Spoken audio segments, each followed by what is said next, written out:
question is not society versus Rome. I think if you see the whole thing like that, it's a wrong understanding. I definitely don't look at it this way. Since Paul VI, so it's not new, we may say, since the Council, you have this apprehension that there is something wrong in the Church.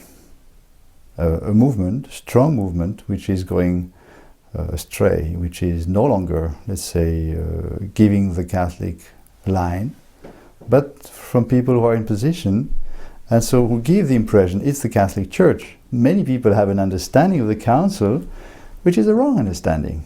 And now you have authorities in Rome who say it. I may say in the discussions, I think, we see that many things which we would have condemned as being from the Council are in fact not from the Council, but the common understanding of it. Religious liberty is used in so many ways, and looking closer, I really have the impression that not many know what really the Council says about it. The Council is presenting a religious liberty which in fact is a very, very limited one, very limited. In our talks with Rome, they clearly said that to mean that there would be a right to error or right to choose its religion is false. Conflict situations are not from today. The Church had to deal with them a long time ago already. What she requests from the states and so on is not new. And so we have no problem with the act, let's say, requesting this freedom for the Church and, let's say, being in the Middle East, being now in the States and so on. It's rather which principle is invoked to do it. We would argue that there might be another principle which will be more accurate to justify the action, which was called before tolerance. We have to profess our faith, we have to show it. We are not supposed to hide it, but in certain circumstances, just life tells us that we better bow down.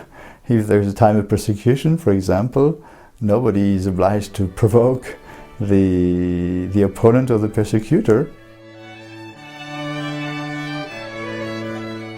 Just in itself, the best situation is when you have a whole society which is going the same way.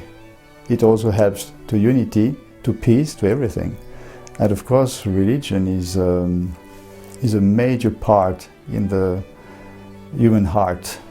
And if you are one in the religion, it helps to have this peace.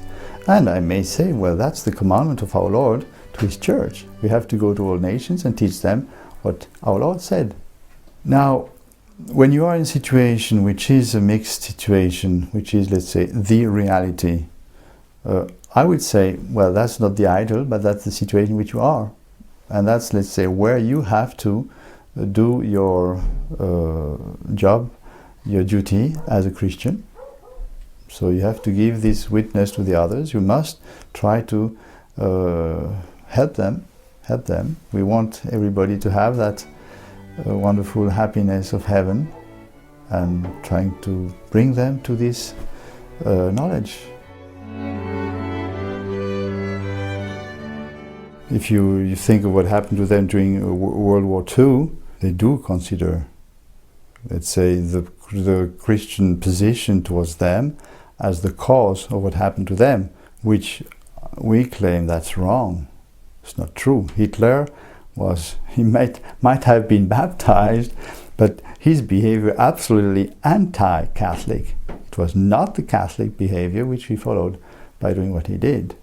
And I think it's not fair to put the burden of what happened to them then on the Catholic Church. If you look what Pius XII did for them, talk about 700,000 Jews which have been saved by the Church, by Pius XII. But when you see all the comments on the Jewish side about Catholicism, you see this antagonism, which does not come first from the Catholics.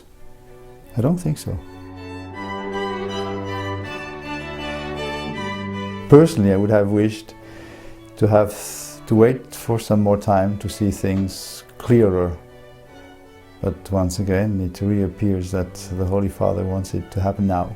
The move of the Holy Father, because it really comes from him, is genuine.